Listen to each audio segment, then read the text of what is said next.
please welcome Mr. Galih Al-Rajavi, MPD, the PIC of the International Visiting Professor Program. For Mr. Galih Al-Rajavi, MPD, the time is yours.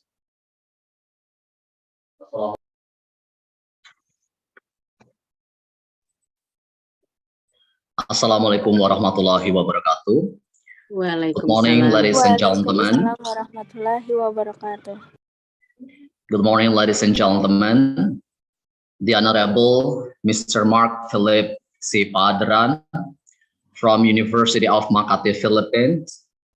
The Honorable, the Head of English and Literature Study Program, Universitas Ngudi Waluyo, Mrs. Endang Susilowati SSM Hum.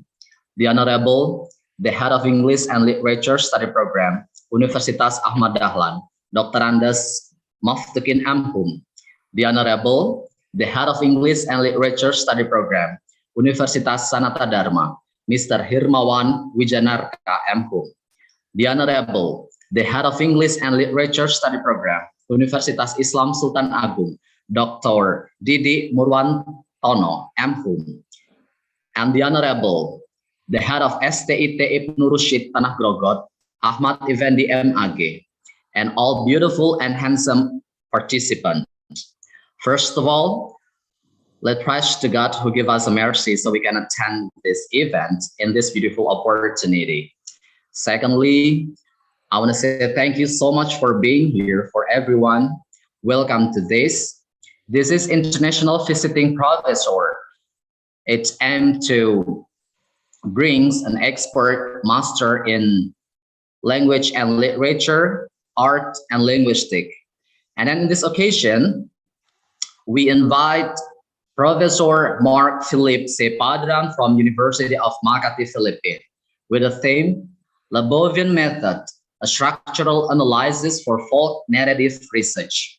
I hope after having this event, we got new perspective, knowledge, experiences, and most importantly, we got new friends and new families. Okay, before I give the time back to the moderators, I would like to say hello to our keynote speaker. Hello, sir. How are you? I'm good. I'm good.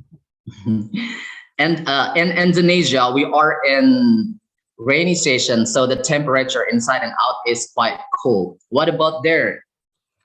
Is it rainy too?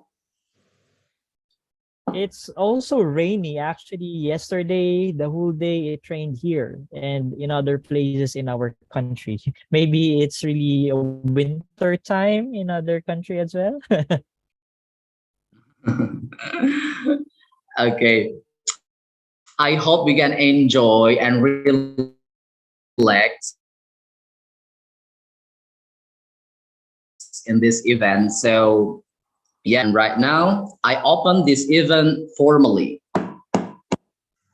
Well, I give the time back to the moderator, please. Well, thank you very much, Mr. Galih Al-Rajavi, MPD, for your opening statement. Ladies and gentlemen, we continue to our second agenda. The IT team of Universitas Ngudi Waluyo will play the video of Wonderland Indonesia and the English Literature Study programs of the associated universities. For IT team, please.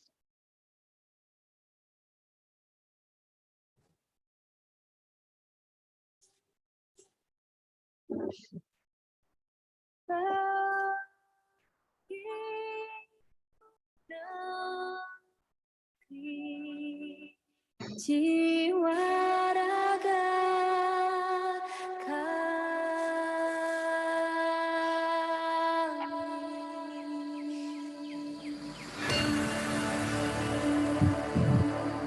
Indonesia is the most beautiful land in the universe. The land where we were born, the nation where we grew up. So many colors that live together in peace. With a million timeless treasures. With an abundance of natural wealth. Indonesia is not just wonderful. Indonesia is a wonderland.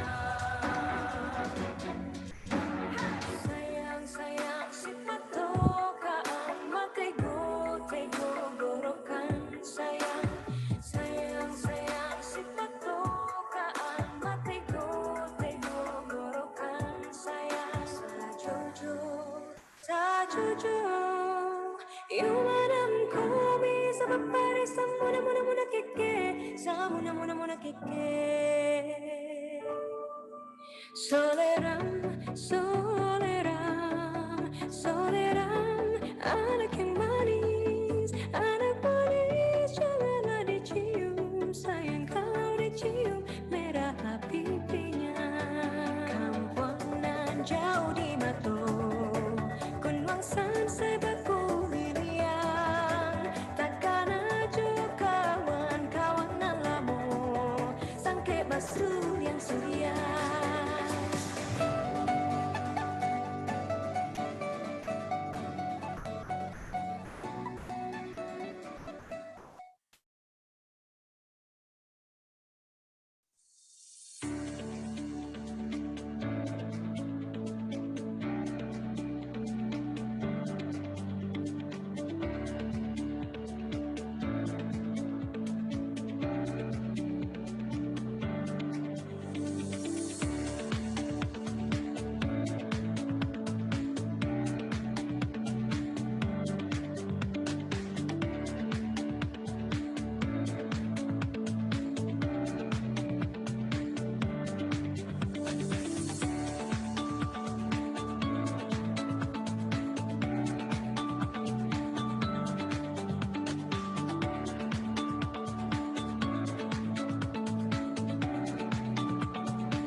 Prodi Sastra Inggris UAD merupakan gudangnya aktivis organisasi dan prestasi di tingkat nasional dan internasional.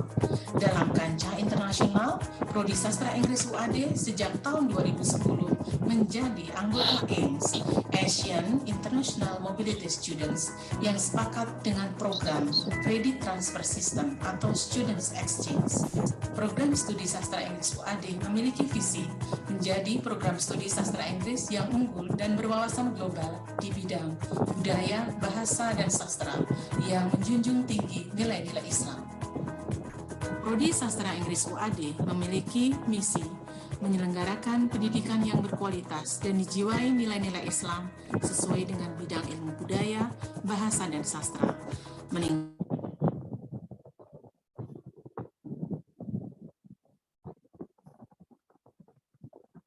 dan internasional dengan azas manfaat dan berkeadilan, dan meningkatkan tata kelola yang baik dan bertanggung jawab yang dijiwai nilai-nilai Islam. Prodi Sastra Inggris Bachelor's degree of English Literature Study Program is a part of Universitas Ngudi Waluyo. It is located in Ungaran, 30 minutes from Semarang. The beautiful scenery surrounding this university will surely boost your motivation to learn with us here. English Literature Study Program offers sub-departments of entrepreneurship and education, and writer or interpreter in social media. This will allow you to get much knowledge and skills to achieve your dreams in the future. Best facilities are provided to support your activities and education here. After graduating from this study program, you can become a journalist, interpreter, writer, editor, literary critics, office worker, or teacher.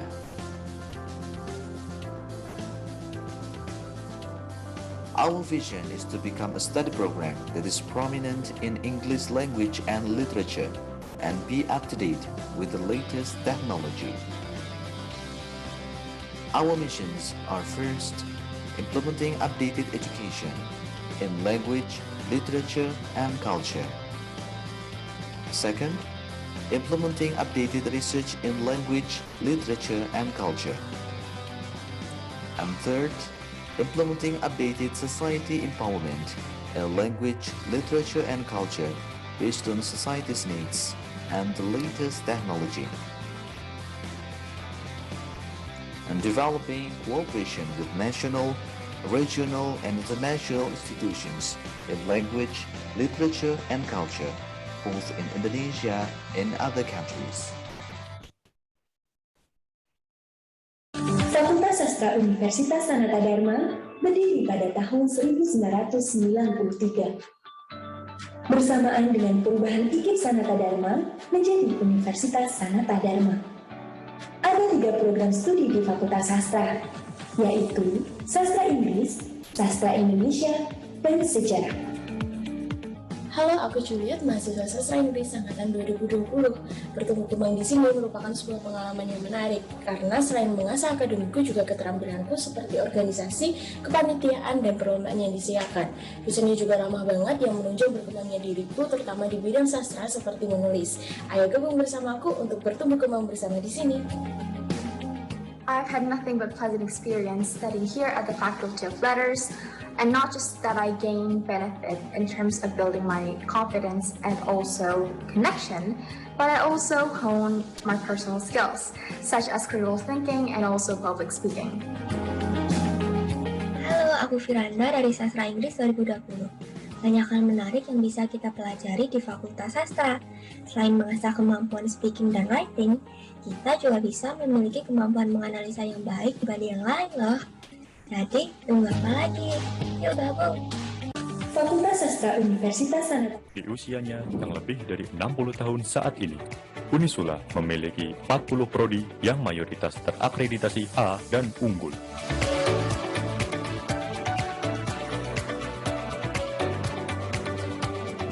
Selain terakreditasi nasional dari BAN PT, sebanyak 13 prodi di Unisula juga mendapatkan akreditasi internasional dari Accreditation Service for International Schools, College, and Universities (ASIC) yang berbasis di London, dan terakreditasi dari The Alliance on Business Education and Scholarship for Tomorrow, a 21st Century Organization ABES 21 yang berpusat di Tokyo, Jepang.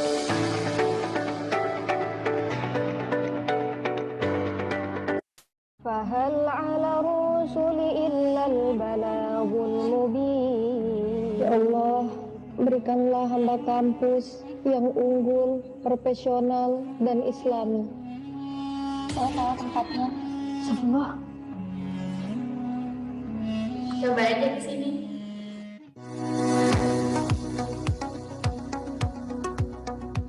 Arya, what made you like to learn English? I'm not really sure, but I think the first time I learned English when I was in elementary school and when I was a high schooler. I think English is very, very interesting, so I think I have to improve my English skill. Beneran ya? Bentar ya.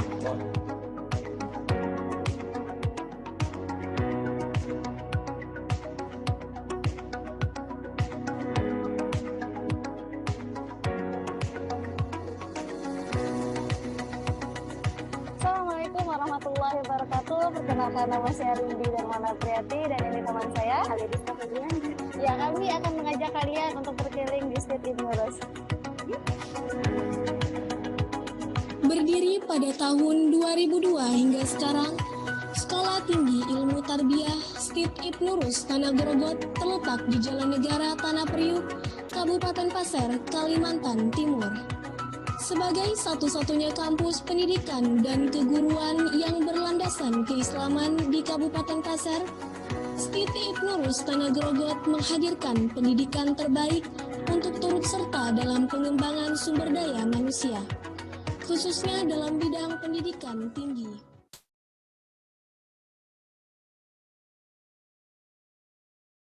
That's the video of Wonderland Indonesia and English Literature Study programs of the Associated University. Now, ladies and gentlemen, we come to the main agenda of this event, the lecturing session. The topic is the Berbagai method, a structural analysis for folk narrative research. But before we welcome our keynote speaker, Let me read his bio first to give you information about his background and interests. I share the screen.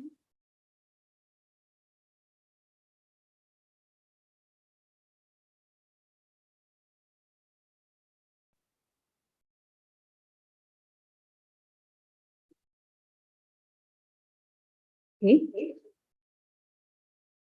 Professor Mark Philip C. Paderan was born in Brunei Darussalam but was raised in Masbate, Bicol, Philippines. He is currently pursuing his PhD in literature at the De La Salle University, Manila, and works as an associate professor at the College of Arts and Letters at the University of Makati. His research interests are cultural studies, literary studies, and education-related studies. He presented most of his research at national and international conferences. Also, some of his pickle poems appeared in different printed and online publications such as Himoluan by Para Surat Bikolmon, Bitong Pantik Pintik at Pagitan by National Commissions for Culture and Arts, and Tapu Zine by Suryan and Sining. Recently, he was awarded the 2022 Gawat Bienvenido Lumbera for Bicol poetry by the National Commissions for Cultures and Arts.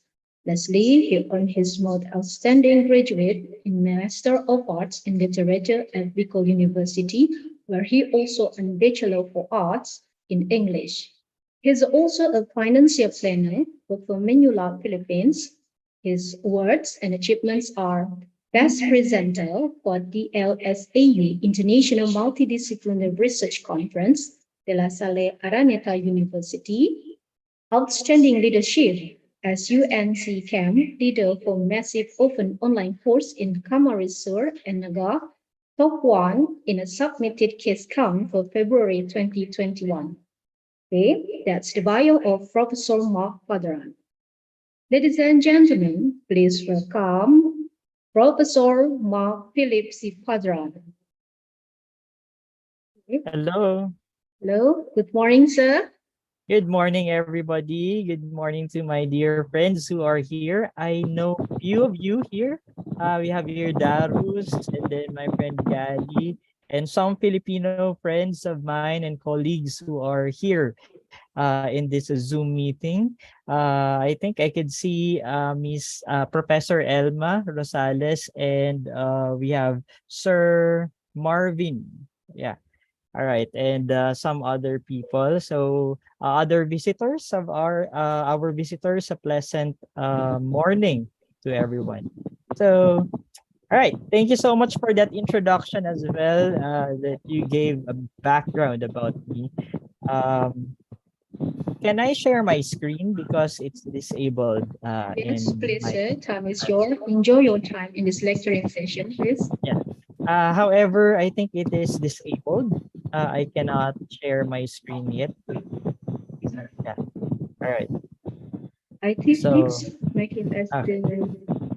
right. So while the technical team is still fixing it, okay. I just would like to give a few background about the Lavovian.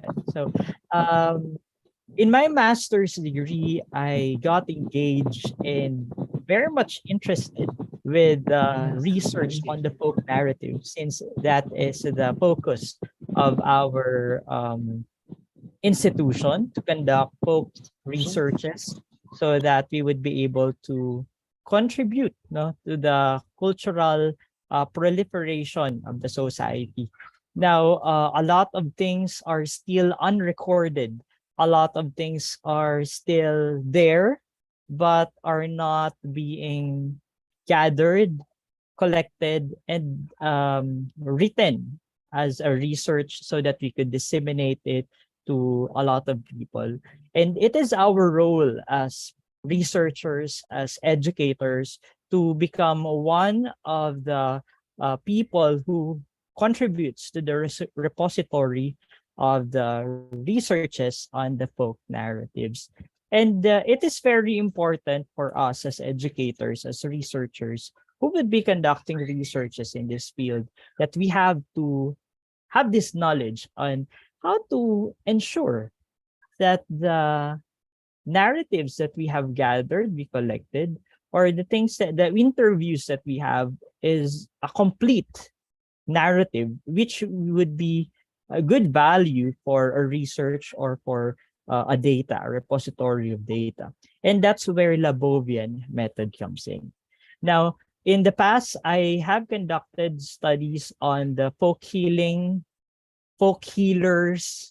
both in the city and in the province area in our country.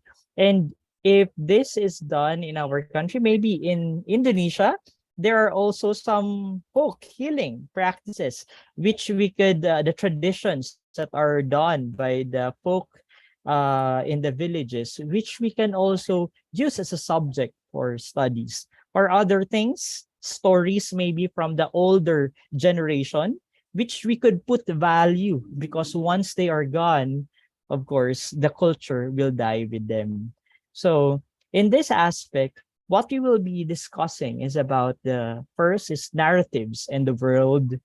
The second is the use of Labovian method. What is a Labovian method?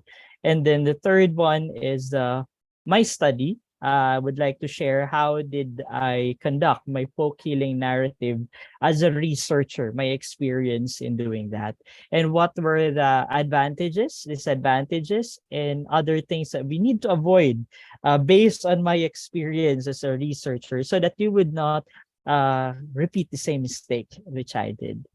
Okay, because this is the time where we will be sharing, of course, our knowledge and what we know, so that we can help one another in order to become better researchers in this field.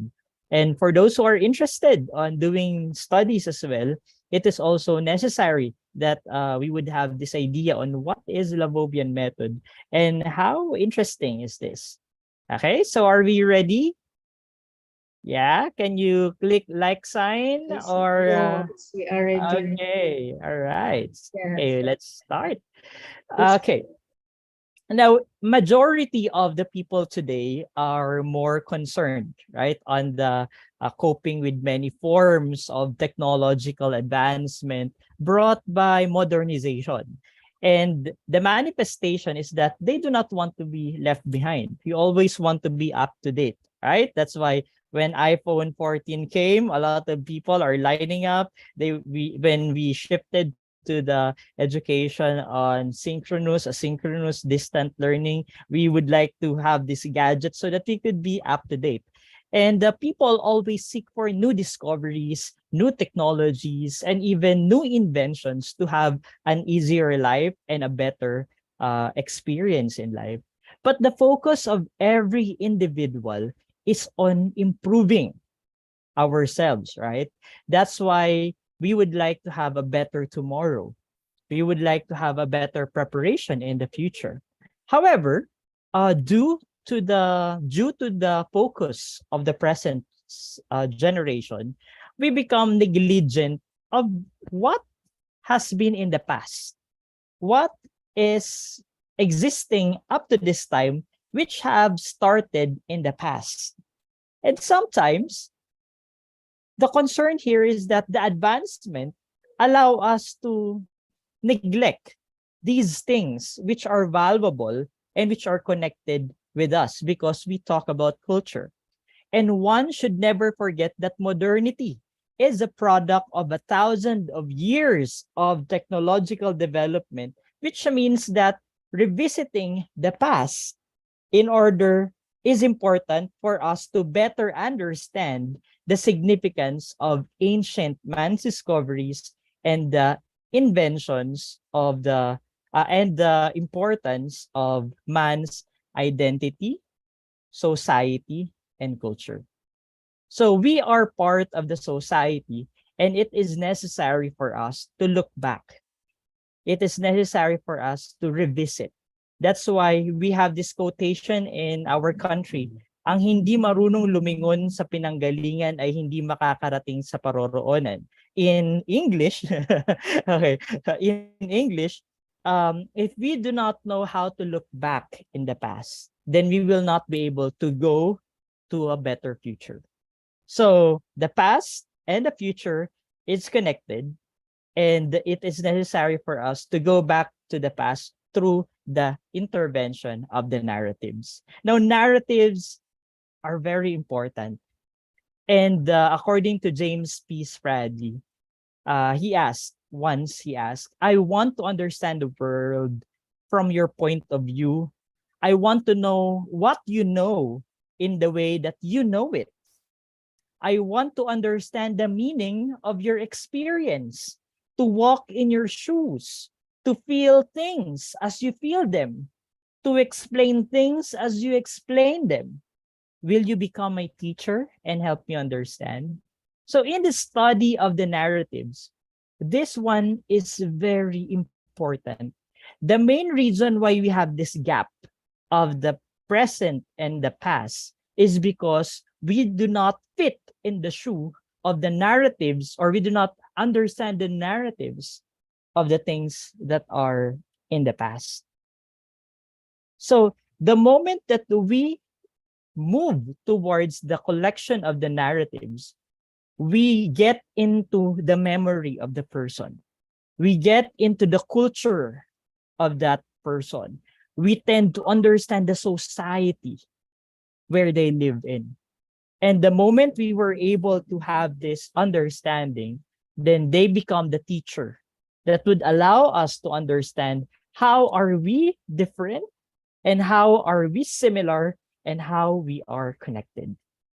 And it's very interesting. The study of narrative is not just about collection. It's about the social linguistics, the importance of the society through language.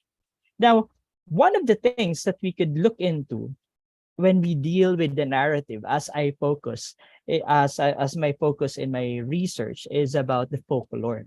Now, when we talk about literature, it's not just focused on the published materials, on the written materials, but it also includes the oral narratives, which are being passed on from one generation to another.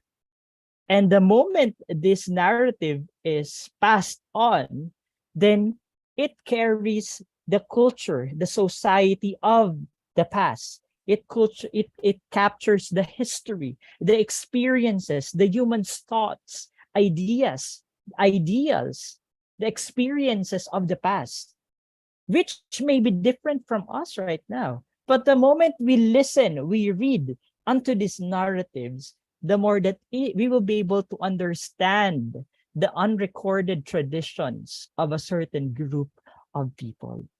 Very interesting, right? And these things are, some people would say that would not give help to us. We are now in the modern times, and we need to focus on the development, improvement, progress. But let us always go back to the importance of humanity. We being human would allow us to look back. Why am I like this? It is maybe because we are connected with who we are in the past. And looking into the folklore makes it localize, makes the narrative near to our hearts. Okay?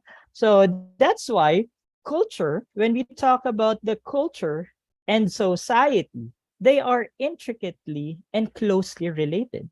One cannot be without the other because people in a society developed their own culture, and it shapes the way they interact with one another and understand the world. So now once we study narrative, it does not just mean that we collected the stories, but it carries with it the culture, the society, and everything in it. So this one is very interesting, that narratives is already something that is big, that we have to understand it. But how can we say that it is necessary, really? No? How can we say that it is still relevant? How can we say that this is really of importance, essential? According to the national artist of the Philippines, if you could read the Rugged Terrain, a chapter in the book of Revaluation 1987, you would be able to see that he stated in the Philippine context that in our country, we have three problems: the material, the man, and the method. I am not sure if in Indonesia you experience the same problem, but in our country, even up to this time, these are the three problems when we study the vernacular literature or the local literature. First is that the material. We are influenced by Western culture, Western readings, Western books, everything in Western.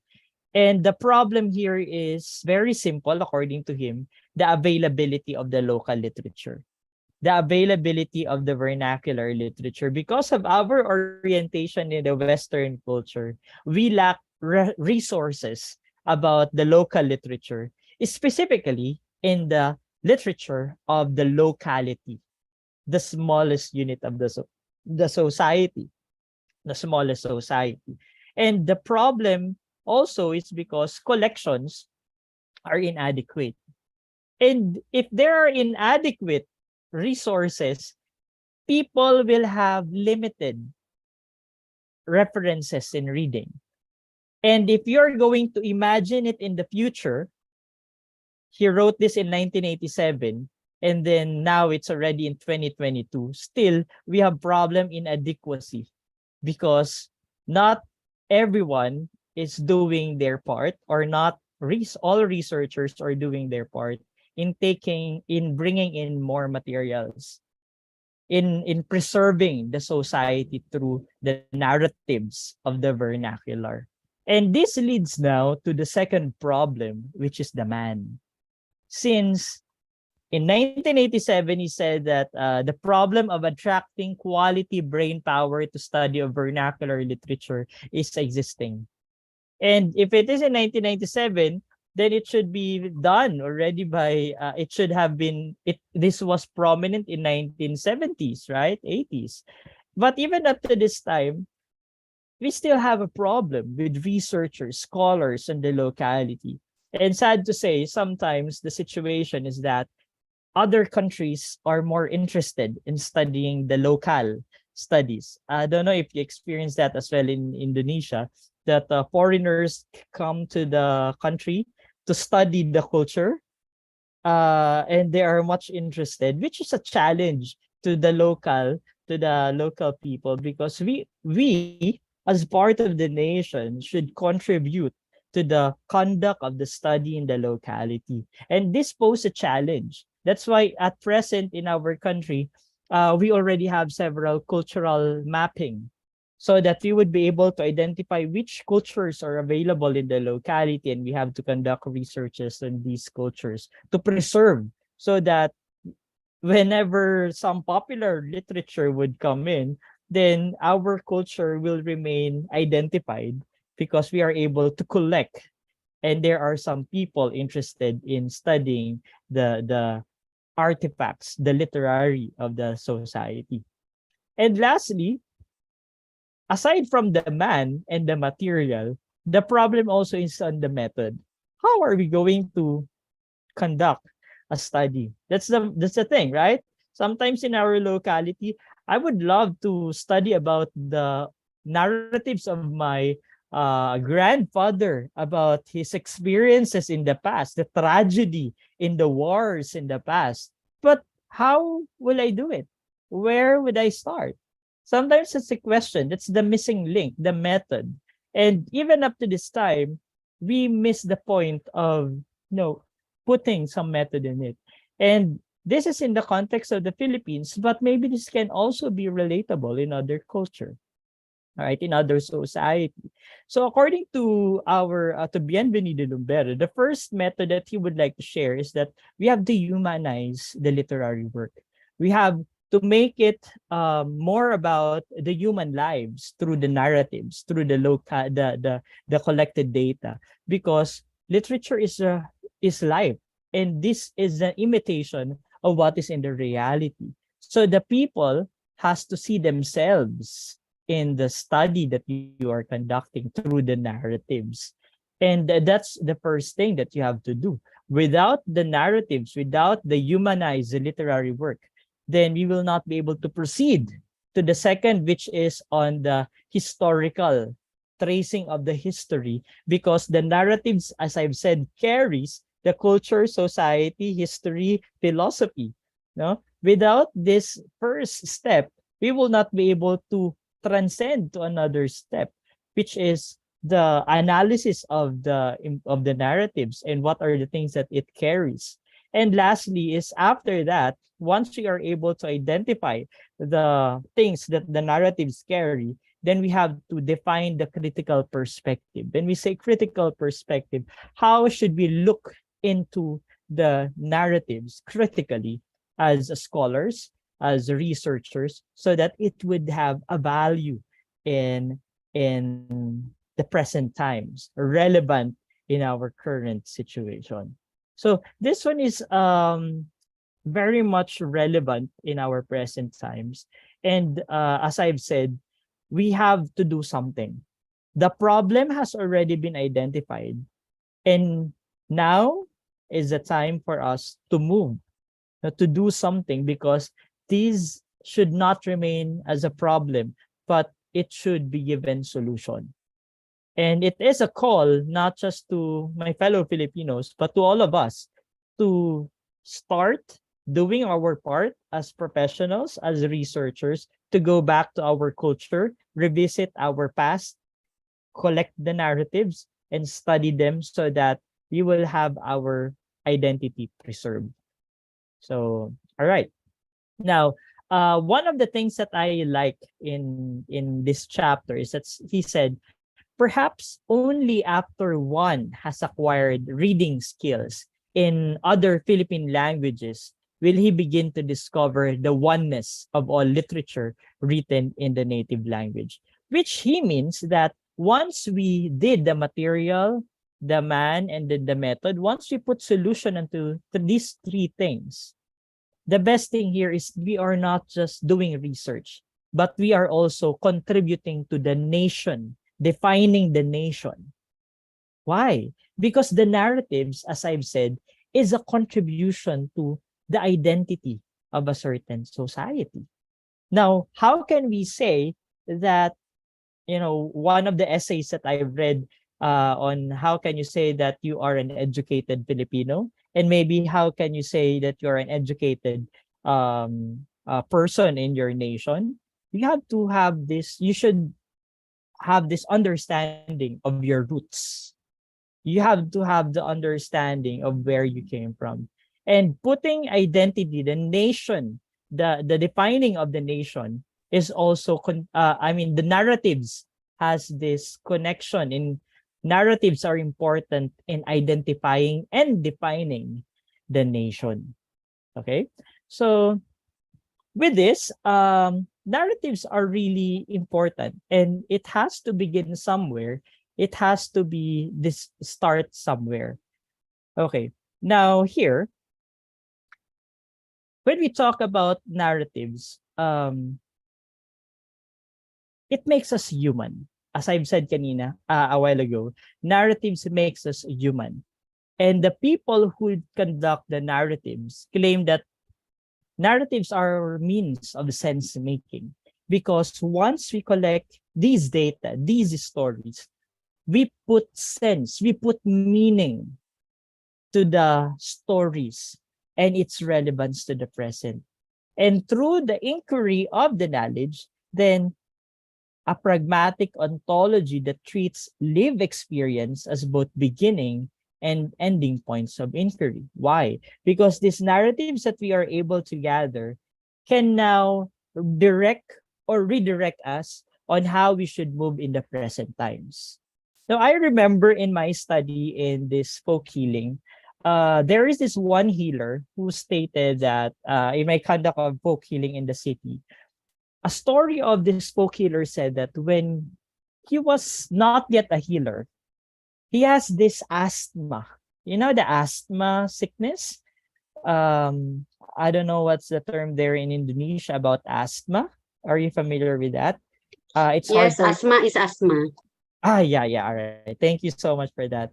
Now, that healer said that he has this asthma, and it's already in the point of critical stage, that when once it his asthma attack her, then she cannot focus, and she comes into fainting and not being able to breathe clearly. So what she said, what the spirit, when the spirit visited her, the spirit said that I will heal you, but once I heal you, you should be a healer. If you agree to that, then I will make you a healer. So because she was desperate to become okay, to be healed, then she accepted the challenge or that healing power. And what the spirit told her was to get the gumamela flower. It's a red flower. I don't know how it's called in Indonesia. And then she was asked to what's this, to use the and to make it what's this, uh mortar and pestle to do this, and then to get the juice of the flower, and then she has to drink the juice of the flower. So she does not understand the scientific notion of it, but she just followed what the instruction of the spirit. Now, when I had further research about the narrative, scientifically, there was this study that gumamera flower has the power to, not the power, but has this capability to heal one's person's ailment in terms of asthma. So you can see that the past was actually doing it the raw way. I mean, they did not study anything, they just followed what the spirit said. But scientifically, it has a significant proof that this can be a source of healing. So, but nobody conducted a study that would connect the science and this folk healing process, and how the narratives of the folk healers would be valuable with the study of the science. So this is an interesting point in a breakthrough that we have to use, no, in order for us to have this capability of bringing up other development of the present. So you see, the past has the connection of the present, and maybe provide a direction of how we will be able to have this progress in the future. But it all started with a narrative. It all started with a story. Okay. Now, and that's very interesting. So when we talk about Labovian method, we are already doing something about the importance of the narrative. Labovian method was, is an approach that treats personal narrative as a story, text, and produces structural analysis of specific oral, personal events, narratives. It is even centered and text-centered, as it is considered a text which presents temporarily or causally ordered events. So this means that the Labovian method is a method of collecting the data, collecting the story, but ensuring that the story is complete. So how can we say that this narrative is valuable to the study? Now, Labovian method was conducted by, proposed by William Labov. I know you are familiar, to those who are language interested in language. I know that you are interested, you know William Labov. So he's known for his study on the variation of social linguistics.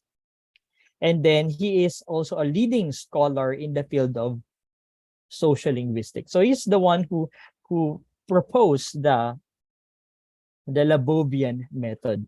Now, having said this, another important thing is that we have to know what is in the Labovian method. So he proposed the schema, 6-schema model of analysis, narrative analysis, which means that the narrative should have this abstract. Second part is orientation. Third is complicating action. Fourth is resolution, evaluation, and coda. So according to the Labovian method, to William Labov, once these 6 parts are complete, it means that the story or the narrative is also worth telling because it has a complete set from the start towards the end. Although, in some cases, abstract and coda are not present, it's okay. As long as the orientation to evaluation is also is there. Now, if you could notice here, sometimes you would be thinking that, how are we going to use this in this research? But this is already the thing that you have to identify once you collect the data. You have to find the abstract, orientation, complicating action, resolution, evaluation, and coda, which I did in my study. Now, let's break it down to pieces. No, let's go from one thing to another. Once we say that once we say abstract, it deals with what is in the nutshell. What is the story all about? So this, according to William Labov, this is an initial clause in the narrative that reports the entire sequence of events of the narrative. Say, for example, you are talking about the experience of the local or a person about the war, experiences in the tragic war. So in the narrative, once you collected the data, you can see there that a person might say, during the war, it was really an awful experience for me. There were deaths and there were full of emotion because of the things that happened in the past. So that's the abstract. The storyteller or the person who's narrating the event gave an overview first, and then after that he or she would start saying that it was, you know what, it was when I was a child. I remember it clearly. It was 1965 when I heard the bombs and like this. So it started somewhere by giving you a glimpse first, and that's the abstract. Abstract, it gives you the entire sequence of the event. And that's natural sometimes for the people that you meet. However, the one scholar in the Philippines I could really not forget is his name is Sir Cornedo Florendo. The language as well, because when you are talking to this local, of course you should know the language. Because in Indonesia you have the local language, right? And you also have the Indonesian language, the Bahasa. So sometimes when you talk to these local people in the small society, you should also know how to use the language, their language, because whenever you are fluent or you're able to use their own language, they will be able to narrate the story without being conscious on what is the right word. Should I use Bahasa or should I use the local language? So they will not be confused. It would be natural for them to narrate the story. So you should use the language that they speak so that there will be no confusion. Same thing here in our country.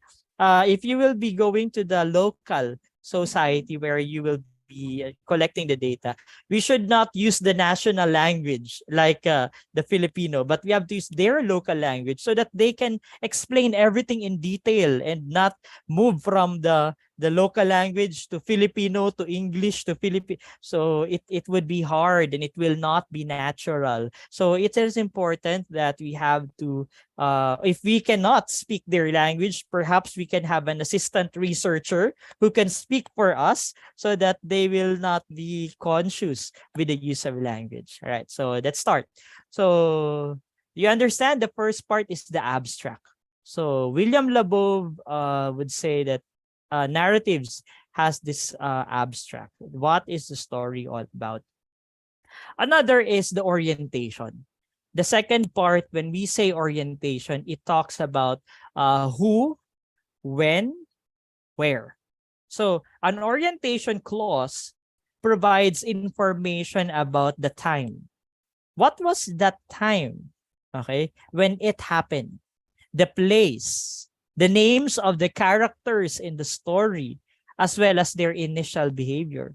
So when you are to collect the story, you have to, sometimes they will miss it. In my experience, sometimes they would immediately go to what happened, like when you would like to gather the story about the folk healing, how did the spirit visited you, so they would immediately go to the experience. It was when I was young. So sometimes like that, they will just say, when I was young, there was this spirit who visited me in my dreams. So they miss already the time. Where were you during that time? Okay. So you have to let them, you have to give your follow-up question so that you would be able to get the who, when, and where, so that the data will be complete, so that you would have the complete story. So you as a researcher should be guided as to how you would be able to get the data from them by asking questions, because in your mind you should know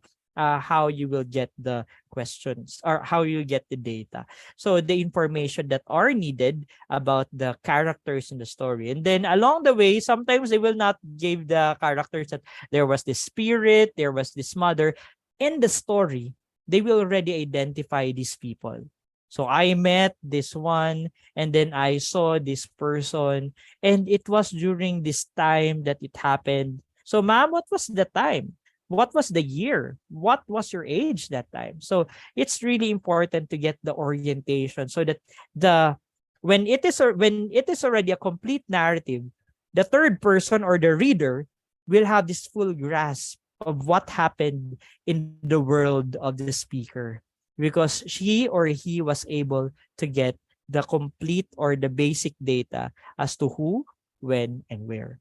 All right, so that's the second part of William Labov's narrative. The third one is the complicating action. Now, in the complicating action, this is now what and then what happened. Okay, it's like after saying that when I was still young, I was 12 years old that time. I was very sick, and then when I was in the edge of giving up, I just slept and prayed, and I saw the spirit and said that you will be healed if you follow my instruction. And then what happened? Okay, and that's the complicating action. That's where the complicating action comes in. The complicating action or complicated action refers to the story's real happening. So what happened next after giving the orientation? That propels the plot and keep the audience engaged. So it's the continuation and the body of the story. The backbone of the tale is made up of series of narrative phrases that describe the following occurrences in response to the inquiry, and then what happened. Okay? So you would allow them to talk and talk freely. In my study, I did the unstructured interview, which allowed them to freely talk anything about their experiences without limit. Say everything that you want to say so that it will be natural, it would be okay. Because your role as a researcher, you will now be arranging the story afterwards from the raw narratives. What was the complicating action from the story? Okay, it is not your role. It is not your role to control them. Okay, stop. It's not already part of the story. No, it's not your role. Your role is to allow them to talk freely as they can. And then your role as a researcher is to get the complicating action from the narrative that they were able to narrate. Okay, so that you would be able to have a full story from the abstract to the orientation and now to the complicating action. Okay, now okay, so this is now the content of the story, and then how they experience the difficulty, and then sometimes how they become a healer in my study, how they experience it, and so on. And then the fourth one is the evaluation. So this is now where the researcher intervention comes in. Now, in the evaluation, how is this interesting? Okay. Now, the part of the narrative reveals the narrator's attitude towards the narrative by emphasizing the relative importance of some narratives compared to the others. So what are we expecting here? So the evaluation refers to the point or reason of the narrative that is being told. The main task of evaluation is to make the point of the story clear.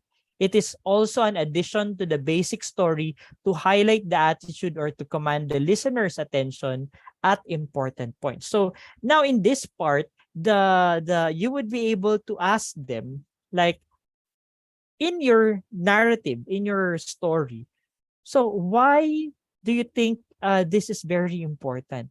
As a healer, what is the important thing that you were able to realize? So now they now think, and they will be the ones to say that the folk healing is really the healing process was not about me. I did not invent this. So this is about the spirit who gave me the power to do this and that. So it's about putting emphasis on the importance of their narrative. Okay, so this is the evaluation point where the speaker or the storyteller will be able to give their attitude towards the narrative. While in the last part is that the result and then the resolution. So what was the ending? What was the ending of the story? How did it end? So after the resolution, in the resolution, it is about a personal narrative, which is the collection of the complicating action and the most reportable incident. So the resolution usually begins with the last sentence of the complicating action of the narrative, and it depicts how the complication resolves with time in the end. So say, for example, the ending of the story is that after the story, he would say that because of the healing, because of the experience in the past, I become a healer and I do not regret to become a healer. So that's the ending, the last words of the storyteller. So if you could say, it has, from the starting, it's like it follows the plot of Labovian method is from the orientation to the orientation, abstract orientation, complicating action, down to the resolution and evaluation. So that's the process, because what finally happened towards the end. So the ending now should be taken note. And then lastly, the last part is the coda. So now, because of that, coda sometimes is not a part of the story because sometimes it's just a one conclusion sentence. According to Labov, I have finished my story and I'll bring you back to the situation. So in some cases, coda would say that I become a healer now. I am a healer now because of what I experienced in the past. So that's the coda sometimes. It's the ending. It allows the storyteller to connect now the ending to the present. So from the story to the present. So it's just one conclusion, one sentence conclusion, in which codas are free clauses that appear at the end of the story to indicate the story's conclusion. It is also a mechanism for bringing the vocal perspective back to the tale's timeline. So this is the process of the Labovian method. It's a way of gathering the narrative from the locale in a way for us to have a guide, for a structural guide for us to have the complete story content of the narrative. Now, according to the Simpson Paul, this is his guide. What I did was unstructured interview, but to Simpson Paul in stylistics, what he did is more of the guided question. So this is his guide on how he started. Okay. The questions that he asks to the person or to the storyteller, so that the storyteller will be guided about the things that he or she would follow when asking. Say, for example, it would start here. Example, we're talking about folk healer again. Okay. And then you would do this process according to Simpson, the use of linguistics. So, ma'am, you were I'll just translate it in English, okay? But in reality, you have to use the local language, all right? So, Vam, you are a folk healer here, right? So, can you tell us a story about how you become a folk healer? So, what was this all? What was this about, ma'am? The folk healing thing. What was this all about? So, the person would now start to give the story about the listener. The story. I become a folk healer in the past, which allow me to heal people. And it's really surprising because it started with a miracle. Oh, so who were involved in the story? And when and where did it happen and take place? So I become a folk healer back when I was in 12 years old when the spirit visited me. So I remember I was sleeping and my mother was beside me. All right. So she now identifies the who, where, when. I was just in the house. So everything is there now. It helps the listener to identify the time, the place, the person, activity, and the situation. So after that, you would ask now because she might pause there after you ask him or her. So you would now ask the complicating action. Then what happened, ma'am, when you slept with alone and then like that? So with that question, the core narrative is being provided. So everything in the element of story will be narrated. So this happened in my dreams, and then like this in my dreams, and the spirit visited me, and so on. And after that, when she narrated the story, then what finally happened? What happened to you after that? Okay, so it will now go to the recapitulating of the key event in the story. And so what, ma'am? Because of that, what is the main, what happened? Okay, what's now the importance? So now the person will now give the function to make the point of the story clearer. Okay, until the end, how did it end? How did the narrative end? So that signals how the story that ended and brings listener back to the point that entered the narrative. So now, once you are able to collect this, that story is already a narrative and it becomes complete. And you now turn the oral literature to a narrative that can now be subject for analysis, subject to a future directive, and a part of the literature because you collected it. And once you publish it, it will now contribute to the world of literature. That there is this knowledge that was gathered. There is this important perspective of the person who collected the memory of the past and was able to be recorded because you initiated the study. Very interesting. A narrative that contains not just a story, but it contains the society, the culture, the philosophy, the history and all. And because you did it, you contribute to the body of knowledge. And it will now be open to different studies. It can be done. The narrative that you collected may be subject for literary analysis using the theories. You can use this narrative as a linguistic study, maybe in the discourse analysis, maybe in this kind of analysis. It just started with collecting the material through a man who knows the method.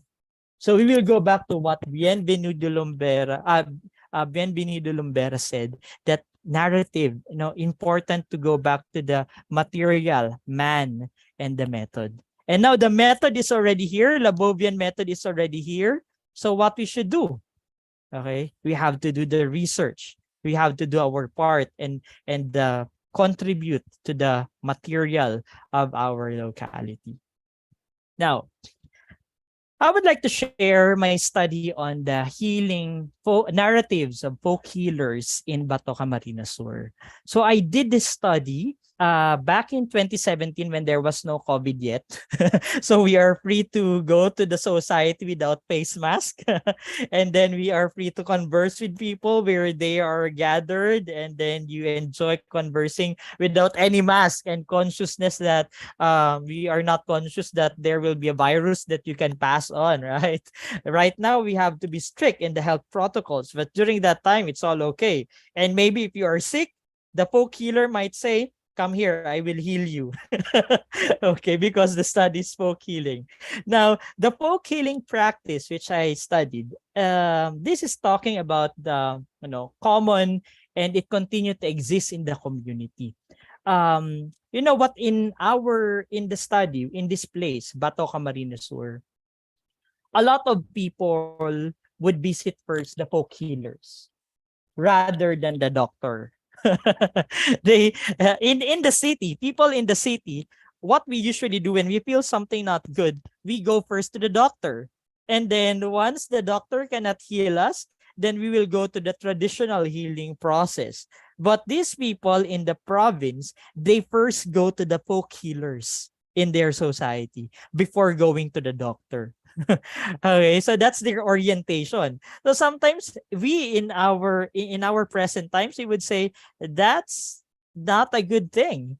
But again, the narrative allows us to understand and connect with them. So here, a number of folk healers perpetuate the art of healing, and significant number of individuals continue to seek their expertise even up to this time. So my first study was about this place, very provincial, very remote, far from the city. But after 2 years, I conducted a study in the city. Imagine, in the city of Naga, there are folk healers. Imagine there are just hospitals near the place, but there are still folk healers existing in that place. It means that people has this orientation. People has this consciousness that they really believe in the folk healing process. And that's very interesting. So to give you a glimpse, the Bato Camarines Sur is here. And the nearest hospital, whenever they have problems, they have to travel for 41 minutes just to reach the city. So during that time when I conducted the study, it's really hard. Whenever you have heart attack, you have some problem like you're very sick, you have to travel 1 hour. And with this emergency, it's really far, right? So what they usually do, they always seek the expertise of the folk healers within their place so that they will not spend a lot of money if the folk healers can still, help them, something like that. But if the folk healers would say that we cannot do anything about it, then that's a time that we'll bring it to the doctor. So one of the oldest tradition is indigenous healing. And this is carried by the community. So despite of the presence of the medical advancement, they still choose to consult the folk healing. Now, in the study which I did, this is the analytical paradigm which I use, which is an experience-centered approach, because it was a collection of the narrative based on the experience of the person in the locality. And I started the presentation because, as I've said, the society and culture are intricately connected and related. One cannot live without the other. And this culture now has this folklore, which is very much evident in the society. So with that folklore, I collected the folk healing practices and narratives, which I subjected through content analysis and Labovian method. Content analysis to get the themes, Labovian method to get the process, to check if the story is complete. And then functional approach, this is what I've said, the further study on the narrative so that we could put value to the collected data. Okay. And then I was able to identify the functions of the folk healing narratives in the society. So imagine it started with the narrative so that I would be able to get the function in the society. So narrative is really very important. And these are the narratives which I've collected in the place. So ukag, in their local name, it means the massage. But their massage is not the usual massage in spa. They use the Latin prayers. They use the Latin prayers with some cultural intervention. No, they offer their massage to the god. And sometimes they have their different process. It's not just using the hand. Sometimes they use the banana leaves, and they put their oil which is not available in the market, but oil which was done with the spirit, and then the healer made it. So he can hear or she can hear what the spirit says to create the oil. And then imagine if this is the hand, you would say, I have this ailment here. So they will not massage this immediately. They will put oil, and then they will put the banana leaves, and then they will move it with a bottle of oil. And once it stopped, it means that is where the problem. So I asked the healer, why, how can you say that it stopped? So I just feel it. So they said, I just feel it that it has to stop. It stopped there because there is a problem in that place, and that's where I will do the massage. So that's the different way of doing massage in their local. Pagbundag, it means giving birth. But the giving birth during that time is not through the midwife or not through the hospital, but they use the giving birth through the natural process, but they do not have the education. So what they just do is to feel the pulse in their hands. Okay, they will feel the pulse. If the pulse is very strong, that's the time that the woman will give birth. So I said, how did you know that thing? If you did not study about nursing, about doctor, they said that they hear the spirit and then they feel it. There is an intense feeling. So, okay. So, and then after that, the narrative or the folk healer said there was this one instance where during the process of giving birth, so usually the head comes out first, right? In the normal way of delivery. But in her experience, one of the most difficult thing is that the one feet, the foot comes out first. And then I said, what did you do? Because the foot comes out first. So what she said, it's according to the narrative. She pinched the toe of the toe of the child. And then she said, let the other foot come out. And then once she pressed it, another toe come out, and then she pulled it. And then everything went well. So I said, how did you do it? How did you know that that's correct? Because medically, it's not a good procedure. So she said, it's the spirit who told me. And then everything went well in the delivery, though it was, and then that was a complicated thing, but she was able to manage to do it. So that's the narrative. It came from her. It was validated through other people, because in the process, if you will go back, I used the vertical and horizontal tests. In our country, Manuel Arsenio have this method to validate the narrative if the narrative is valid. So because sometimes you can make up the story, right? But how can you say that the story is valid? So Manuel Arsenio's vertical and horizontal test would say that there should be a story because it's passed on from one generation to another. So what was the story in the older generation? Was it valid? How about other people? Are there witnesses that could attest that the narrative is correct or the same thing with what the speaker said? Okay. Sibang. Sibang is also another, in the Philippines, there are, I don't know the translation of this in national or international, but sibang is a feeling where your stomach, you experience stomach ache, and then you experience sweating, but it's really cold. And then you feel you're having a fever, you have a headache, but actually you're not you do not have high temperature, something like that. And what they usually do, we call it sibang.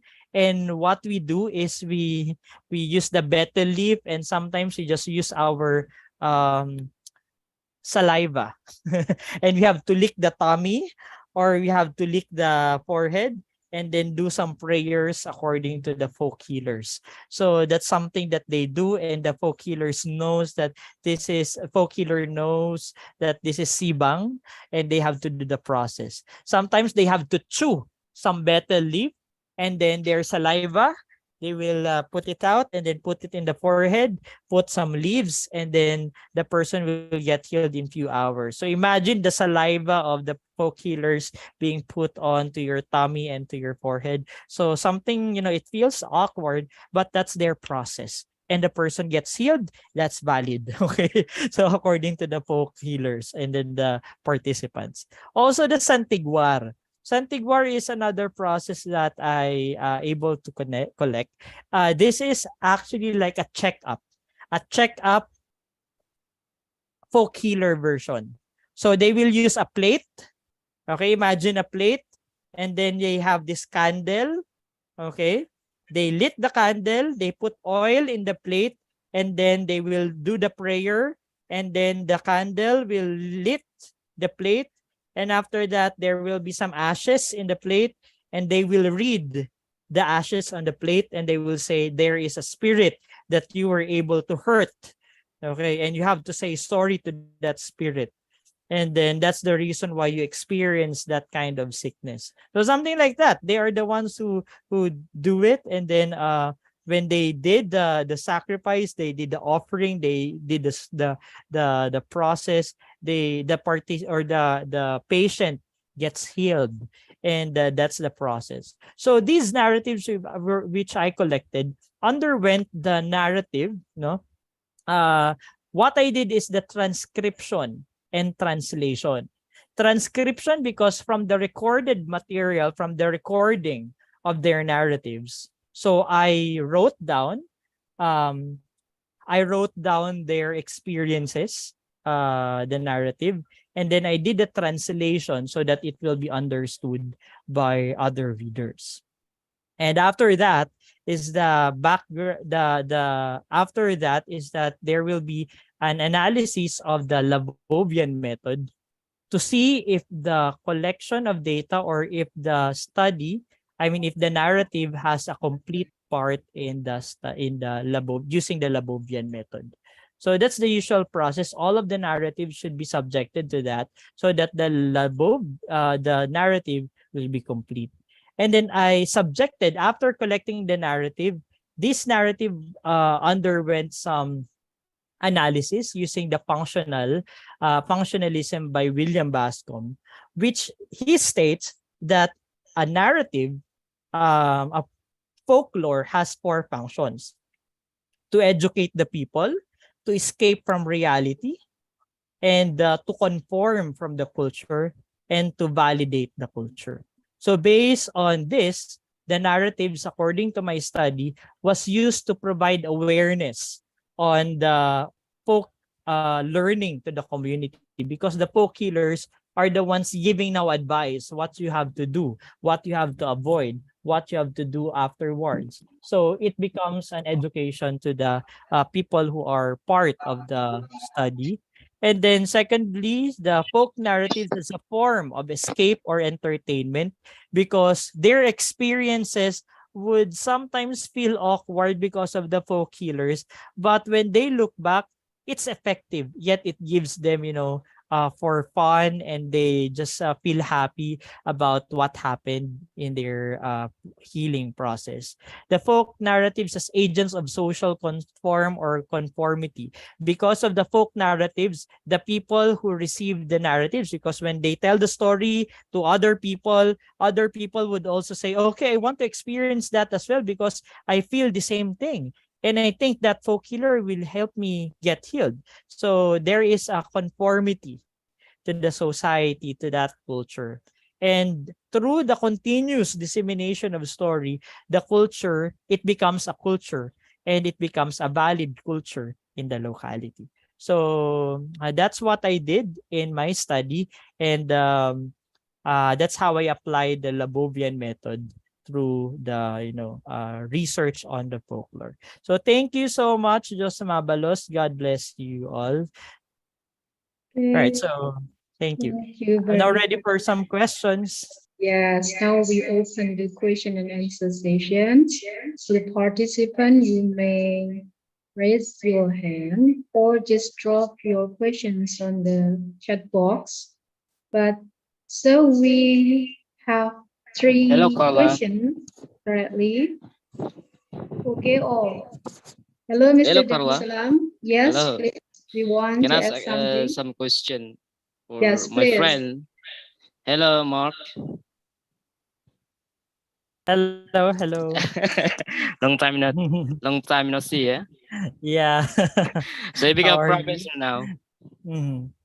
You become a professor now. Yes, yes, I am. Oh, okay.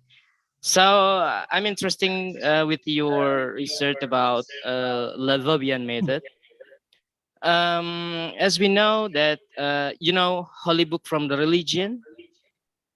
Yes, it's Yes. always explain the narrative story, sometime folklore, and Mhm. is it also the Lavovian method in Holy Book from the religion? Is it the first? I mean, and the second, you talk about the healing, yeah, but I think it's only psychological or mental healing, is not physical healing from the Lavovian method. Yeah, All is it right. clear? Is it clear? Yes, yes, yes. Okay, Yeah. okay. Thank you so much for that Thank you, my question. friend. Yes. Could Okay. I directly All right. answer this question first, Prof. Mark? Okay. Yes. So that is actually a good question. But if you will look back, because the first question is the Holy Book or the stories, the narratives in the Holy Book is underwent Labovian method. I think Labovian method is has been proposed later on. The Holy Book, the way of gathering it was way back. But if you're going to look at it, it's the process of collection of the process of if you're going to look into the process of the Labovian method of its collection, there is an intervention of a researcher who interviews another to get the data. But I think that's not how the Holy Book was written. I think it's more on the intervention of the God and then the person who wrote the Holy Book. But maybe if you will look into the narrative, is the narrative complete? Okay, not following the Labovian method, but how about the parts of the narrative? Like, does it have the abstract? Does it have the orientation, the complicating action, and so on? I think that's a good study if you're going to conduct a study about how the completeness of the narrative in the Holy Book, does it contain the complete parts of the story, so that we would be able to identify that these are the stories from the Holy Book. Structurally, is it complete or not? So I think that's one thing that we have to use, and we can maybe Lavovian method, we can just adapt the parts of it, okay, or we can also adapt some of the elements in the narratives, okay, but not the process. I think we cannot put into the process like there is a researcher and there is a listener and you will record and transcribe. I think it's not that the process. Okay, so that's the first question. The second question is on the I think I missed the second question, Darus. It's a physical, mental healing. Aha. Yeah, yeah. Okay. It's So connected to in it's only aha. physical and mental healing. Yeah, It's yeah. not like a physical healing. In my study, we will go back to the narrative and then to the importance of narrative and then the present time. If we are not able to connect this past and present, we will think that it's just a mental healing. It's just a healing that has been the effect of, you believe something, that's why you got healed. But if you're going to look into the importance of their narrative, their belief was actually because of what happened that time. It's because of their experience. It's because of what they felt like, and they experience physical healing, not just mental. Because my participants in the study, they all experience physical healing through the folk healers that they have. Everything went well physically. All right. Okay. The Labovian method is just a way to gather the data, to gather the narrative and be able to check if the parts of the story is complete. Is there abstract? Is there orientation, complicating action, resolution, evaluation, and coda? Okay. All right. Okay, thank you. All right. Thank you. Okay, thank you, Mr. Darus. It's look like windy in your place. Is it right? No, it's but my camera is broken. Okay. Yes, so we have the second Okay. questioner, Rama Rivalno Meza. Just raise his hand. Please, Rama, deliver your question. Okay,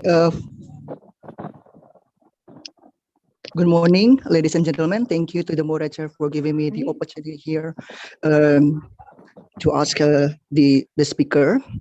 And I would like to thank our professor, Mark Philip, Paderan, who's given us information and knowledge about folklore. Thank you in advance, Professor. Pleasure to have you here. So, first of all, my name is Ramari Foramazel. I am a final year student of English literature at the University of Makati Lampung. After listening to the lecture that has been given by our great speaker, Professor Mark Philip, I would like to ask him about these three things. One, how can we explore and learn to protect and conserve the folkloric, archaeological, built, and environmental heritage of a nation? Two, should we tell our children fairy tales and other popular stories? Or maybe we should always tell them from a rational point of view? Three, how are we able to develop our curriculum to enhance the capacity and create the opportunity for the learners in the folkloristics in a way of academia to industry? Thank you in advance. All right, thank you so much for that. So let me go from one question to the other. So the first question is about how are we going to preserve the environmental heritage. cultural heritage of the society. One of the things that we have to do is to record it using the narratives of the Bovian method. So we have to document what is the problem right now in the environment. What are the experiences of the people in the cultural heritage and in the environmental concern. So we have to get their narratives so that we would be able to have this glimpse of what is happening in reality. And with that, we can have some themes. We have to get the themes so that we would be able to extract from the narrative the significant meaning or essence of the problems that they are experiencing and how we can address the problems. We can recommend a solution to that. So I think that would be a good way to address the concern on environment and cultural heritage. Okay. Is that clear for the first question? Yes, thank you so much, sir. Okay. For the second question, is it okay to narrate or tell fantasy stories to the children? My answer for that is yes, because the time that the children are still young, we are able to improve their imaginative point of view.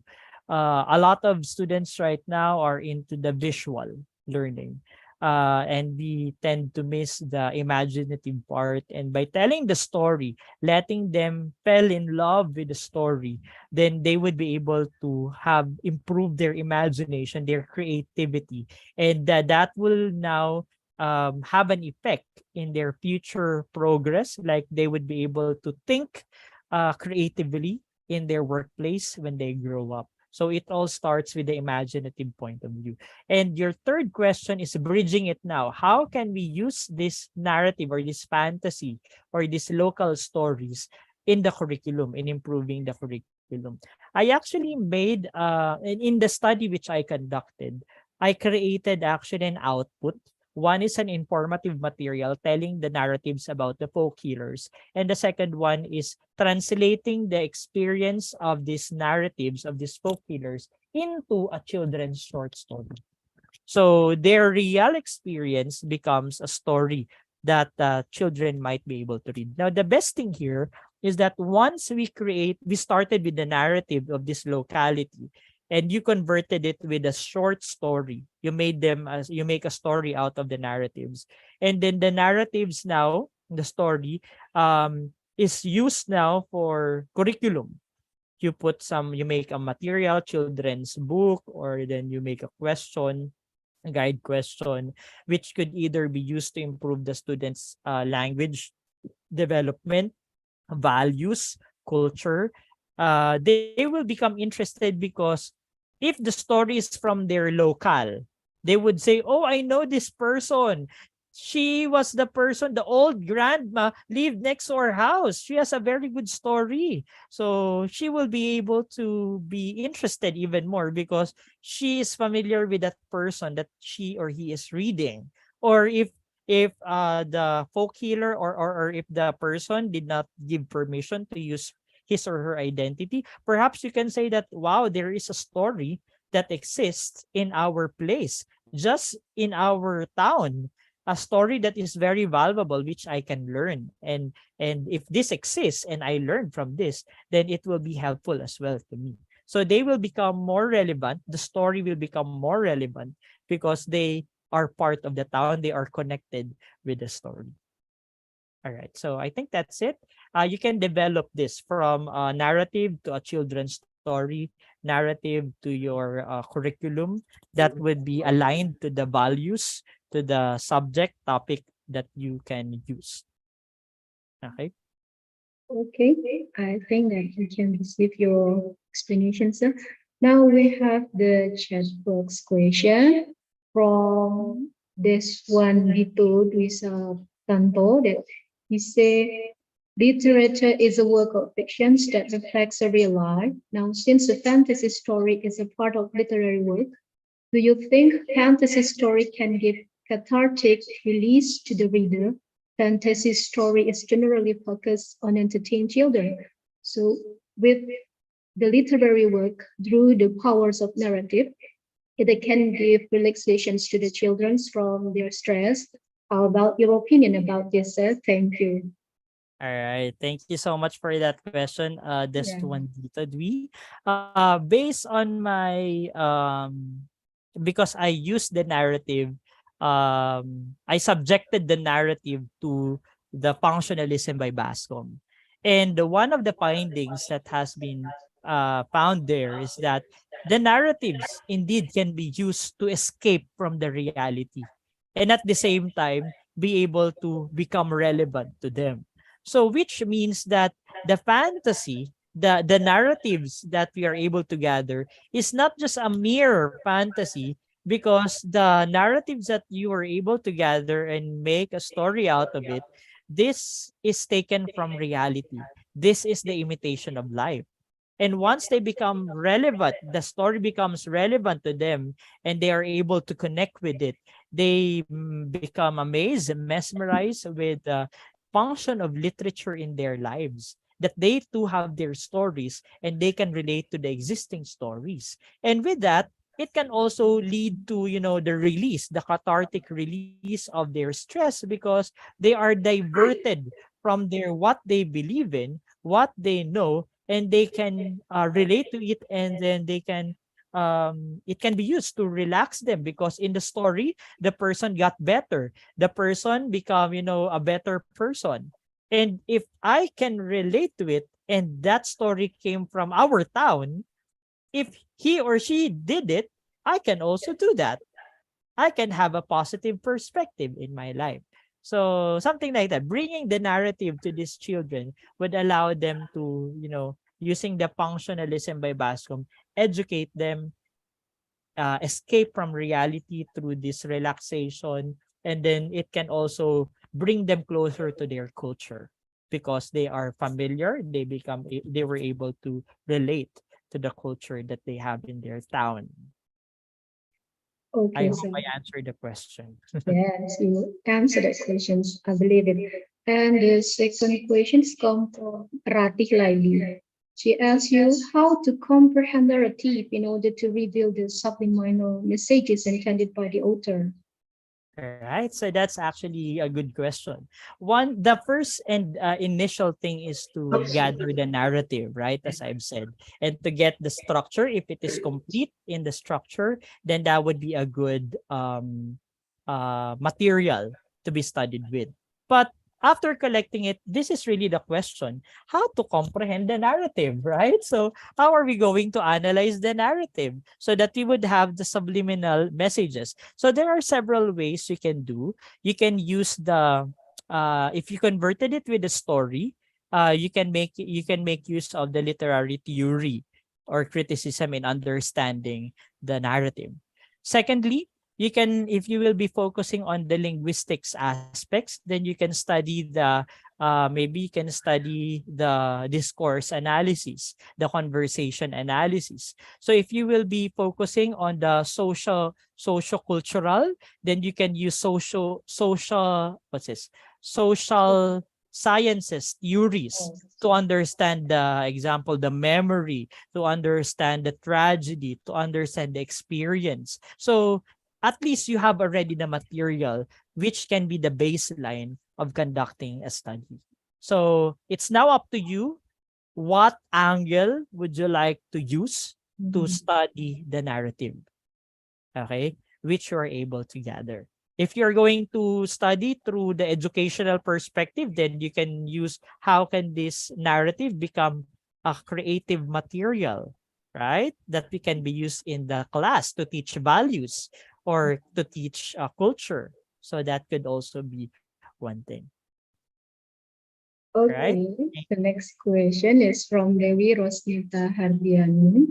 How strong is the experience of past criticisms of an author behind the birth of a narrative concept in the works he makes? Okay.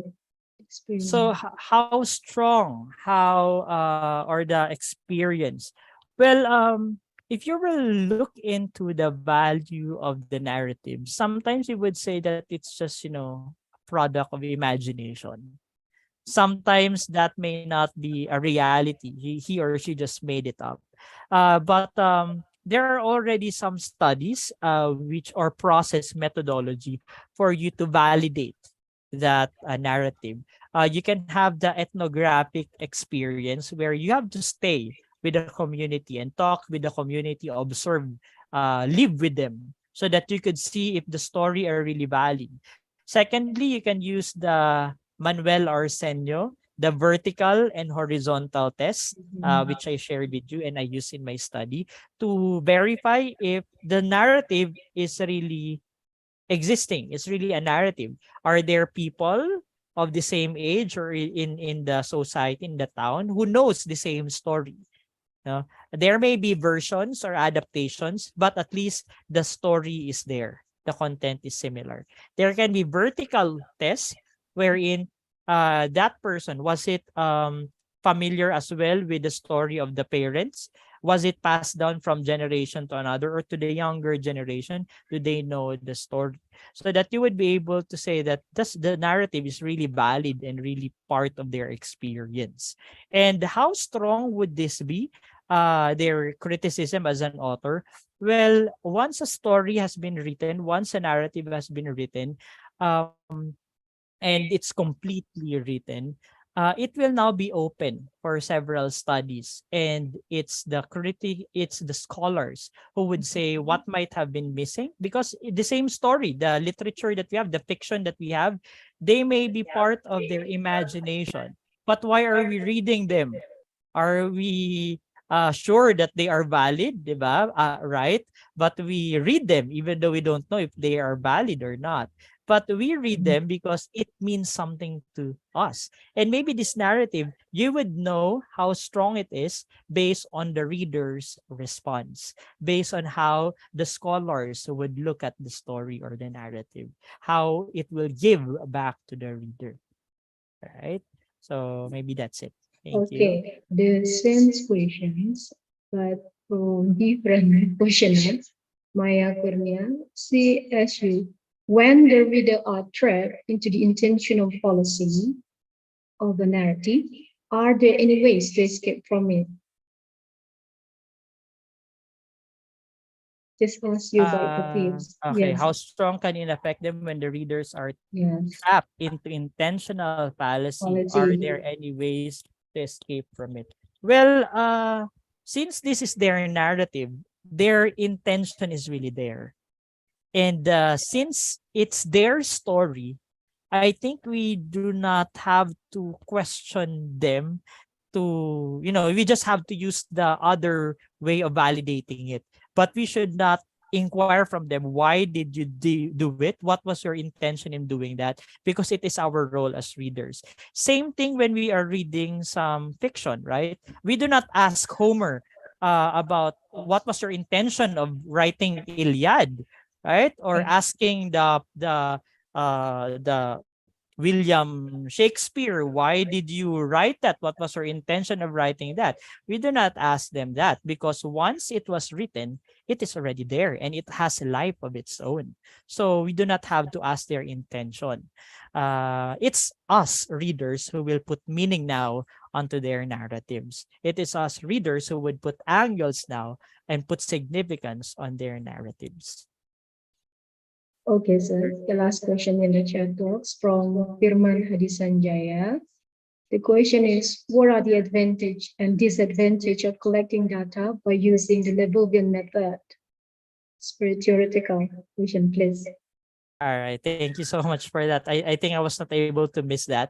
I was able to mention that. Now, the advantages of Lebovian method is that you will be able to, when you do the process, when you collect the narrative completely, it may be, tasking, because you have to allow them to speak and speak. But you will be able, the advantages, you will be able to have the complete and detailed narrative of the story. And once you are able to get that, you would be able to have a strong, you would be able to have a complete world, because the narrative can be translated into a story. And then this narrative can be a fruitful contribution to the study of the local literature, a local narrative that can be a literature of the society that has a valuable information about their culture and everything. However, the disadvantage of this is through the narrative that you collected. One thing that I have observed as well, and other scholars have mentioned, we will not be able to get the speech acts from this. I mean, like the manner on how they narrated it, right? Because you're not able to get their emotion, their facial reaction, and how did they narrate it. So those are the missing things, which means that the story should be complete so that it will compensate the missing parts, the things on how they delivered it. Because sometimes they deliver it with excitement, but when it appears to be a narrative, you cannot find the excitement there, right? So unless you will write it in a form of a script where you can put some emotions into it. So those are the things which are lacking. And at the same time, because of the narratives that you would also be collecting now, it should be subjected to validation, because sometimes, the question that has been rising a moment ago, how can we know that it's valid when you will just use Lebovian method alone, right? Because Lebovian method alone will not test if it is valid or not, if it is really existing or a made-up story. But you are going to use other intervention, which I mentioned a while ago, so that you will be able to test that the narrative is valid, and it's not only him or her who knows the narrative, but other people as well, and can confirm that that narrative exists, right?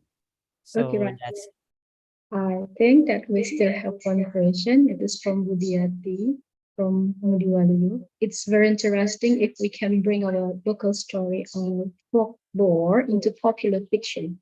The problem is when we try to bring a local story into different culture, for example, into English, sometimes it loses the soul of the story. How to overcome this problem? all right. So that's also a good question, but it now lies in the translation. Okay. We all know that we're living in a world of translation. Like say for example, the things that we are reading in our literature classes, right? The Tale of Genji in Japan. Okay, some of the poems in other country, they are all product of translation. But can we say that we cannot feel them? Can we say that we lost the soul of the narrative of the story? Of course, we cannot say that, because we felt it. We were able to see the emotion, the intellect of it, right? The example, the William Shakespeare Old English translated into the modern English. Can we say that we lost the meaning of it? Of course, no, right? So it lies now in the translation. Now, how are we going to translate the local narrative into the English language where the culture is still there?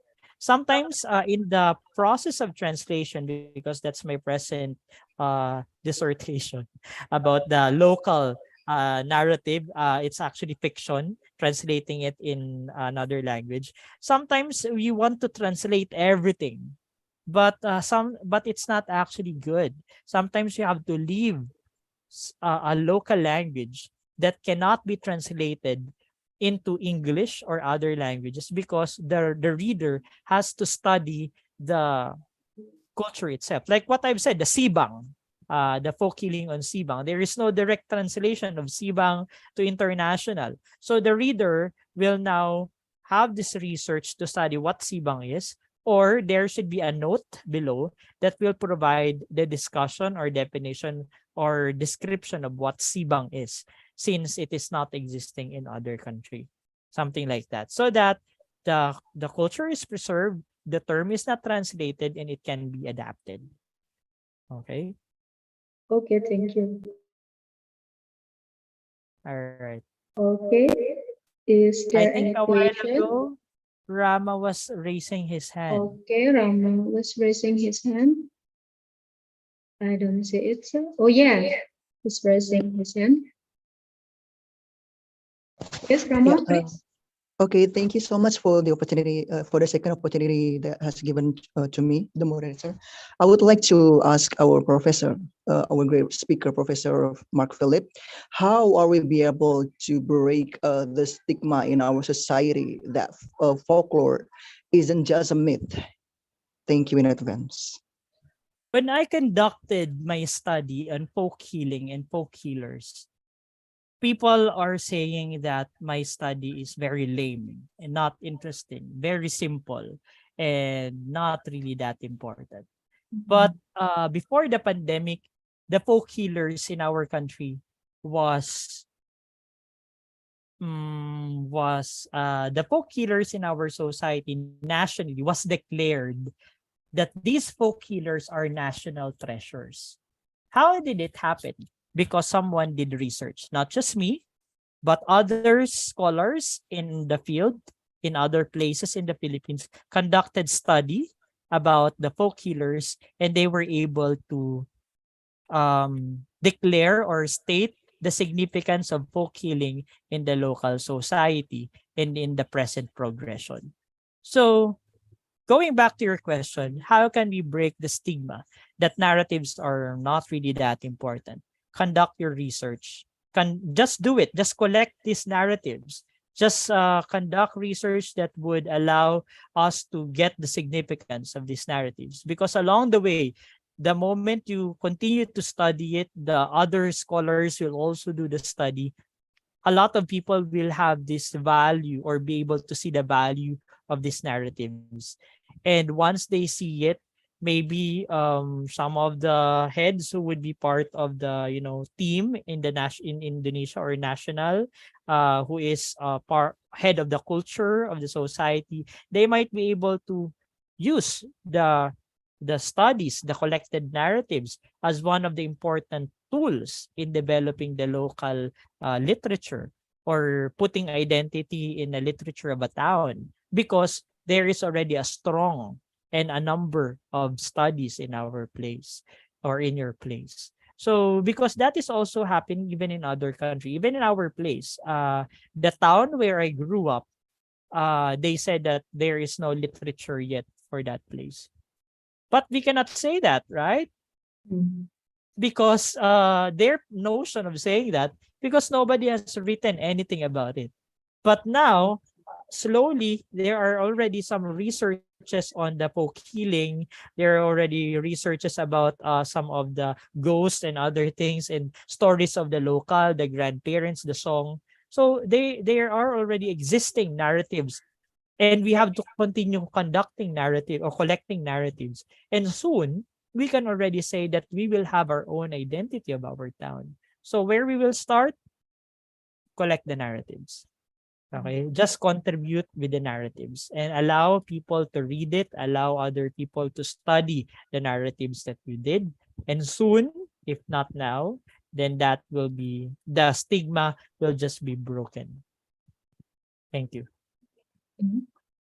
Okay, I believe that narrative is used to understand the way of life of a generation, especially in the past, and to understand the culture in a society.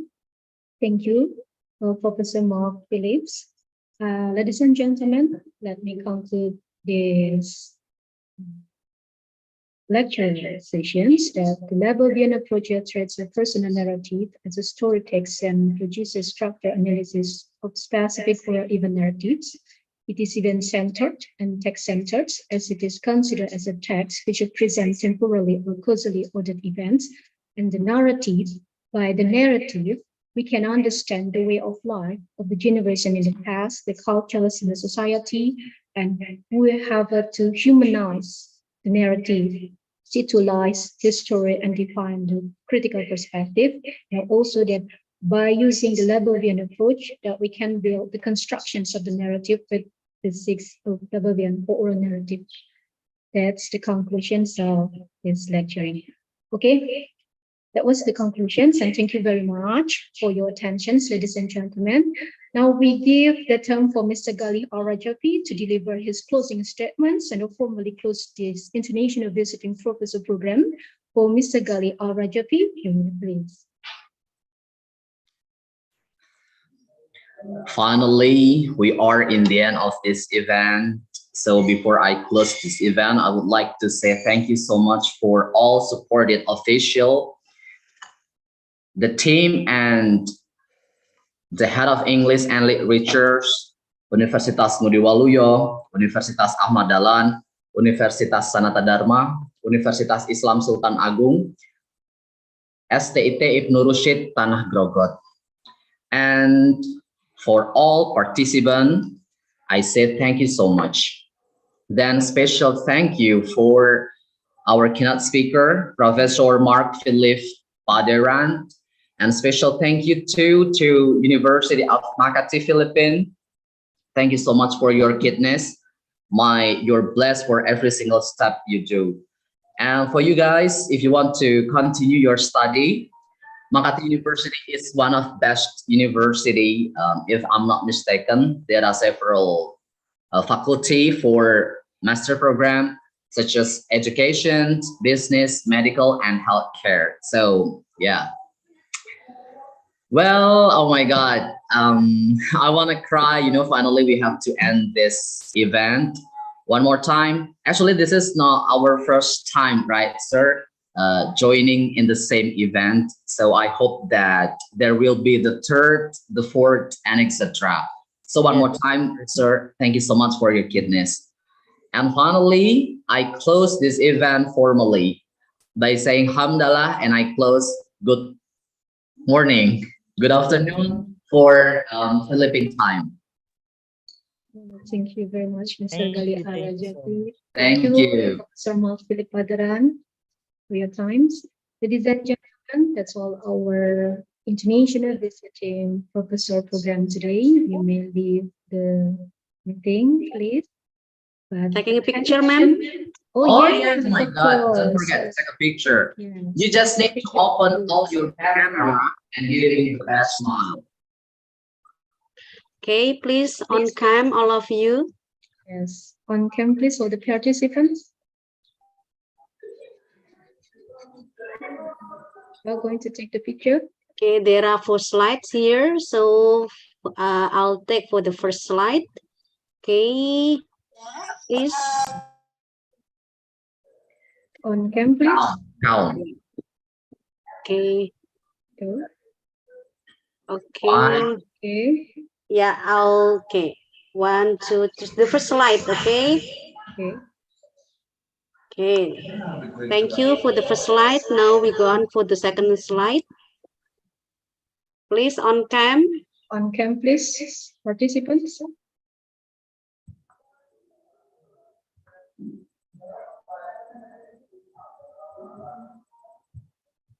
Okay, wait. There are several participants still off cam. Please on cam.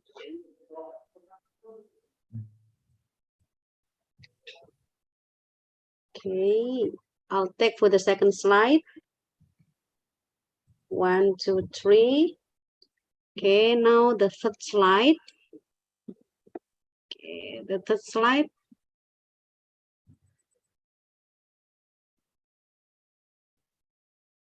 And then the last slide.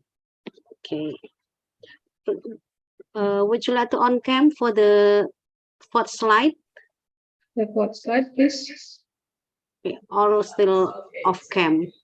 Yeah. Okay, it's okay. I'll take the picture. Okay. 1, 2, 3. Okay, thank you.